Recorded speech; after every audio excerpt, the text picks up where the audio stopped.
Matthew Hawkins back again with another video, and it's time for another set of All Elite Wrestling predictions. And as it says in the Absolute Ricky Starks, the Revolution is televised. Yes, it's of course Revolution from the Chase Center in San Francisco, California, after having 2 straight shows at the Cow Palace. Obviously Dynamite on Wednesday night and Rampage the other night.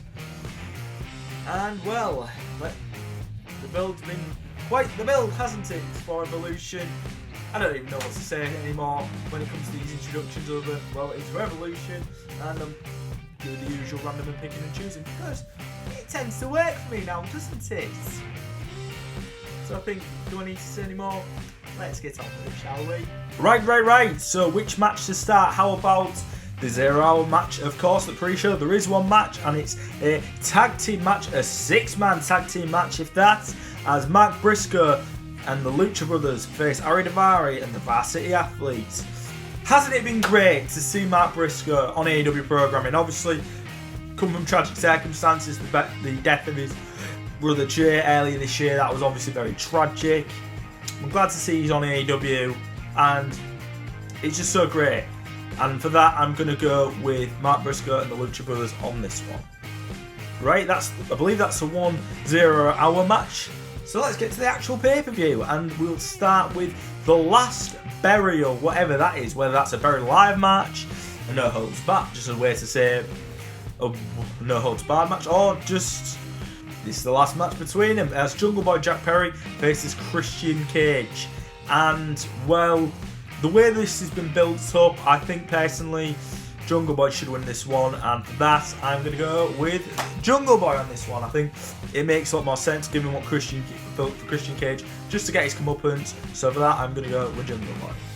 Right, what match next? How about Chris Jericho, that's Y2J, the Archer, Le Champion, Le Demogod, whatever you want to call him, representing the Jericho Appreciation Society against Absolute Ricky Starks. Every person from every faction is banned from ringside, but obviously we're talking about the JAS. Everyone's banned from ringside, and well, at first I thought this would favour Jericho, but I'm going to go with Ricky Starks. I just feel it makes more sense for Starks to win this one, so for that I'm going to go with him. Right, so what match next? How about this? A Texas death match in California, as Jon Moxley faces Hangman Adam Page in a Texas death match. And I feel personally this match favours Jon Moxley, so because of that I'm really going to go with Moxley on this one. Even though I think Hangman may adapt to it, I personally think Moxley's probably going to win this one because I feel this is more his specialty. And for that I'm going to go with Moxley. Right. The TNT title is on the line as Samoa Joe versus Wardlow. This one again really hard to tip because they're both beasts. I feel Wardlow needs the win more, so I'm going to go with him, but I reckon I might be wrong. But regardless, I'm still going to go with Wardlow on this one to get the TNT title. Right, the AEW World Trios Championship is on the line as the Elites, Kenny Omega and the Young Bucks, Matt and Nick Jackson, are facing the House of Black, which is Brody King, Buddy Matthews and Malachi Black.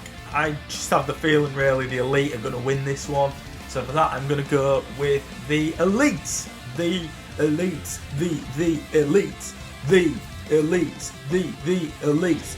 But the only way I won is if CM Punk supposedly returned. Wouldn't that be a moment? Let's get on to the next match. And that next match is for the AEW World Tag Team Championships. It's a fatal 4-way as the Guns defend their newly won AEW World Tag Team Championships that they won the other week on Dynamite against the Acclaimed.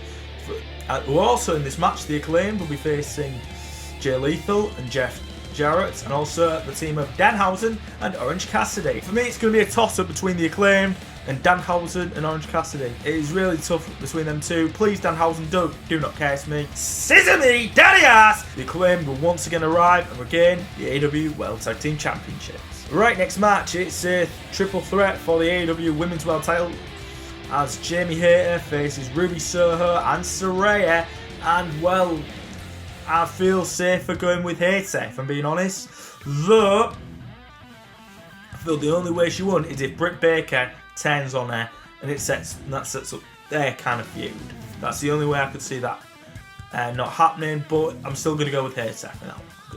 I'm just going to go with Hater. That leaves one more match, a 60-minute Iron Man match. MJF once again having his opponent jump through a few hoops. Not so much as what he did before. That promo on I think the first Dynamite of the year was absolutely brilliant. I cut their promo exchange, and I feel the 60-minute Iron Man match will definitely favour Bryan Danielson. So for that, I'm going to go with the American Dragon on this one to win the title. I think it makes more sense for him to win the title. For that, I'm going to go with Bryan Danielson on this one. Right. Those are my predictions for AEW's Revolution pay-per-view 2023. As always, what do you think of my predictions? And let me know your predictions for the event down in that comment section below. Be sure to drop a like on this video if you have enjoyed it. If you are brand new to this channel, you like what you see here, you want some more, be sure to click that subscribe button and turn on notifications so you know whenever the hell I post next. Be sure to tell your friends how much of a great YouTuber I am, and to follow me on Twitter at Hawkins_MacUS, and on Instagram at BigMahawk18. But as always though, remember, you need some cheer, have no fear, Big Mahawk is here!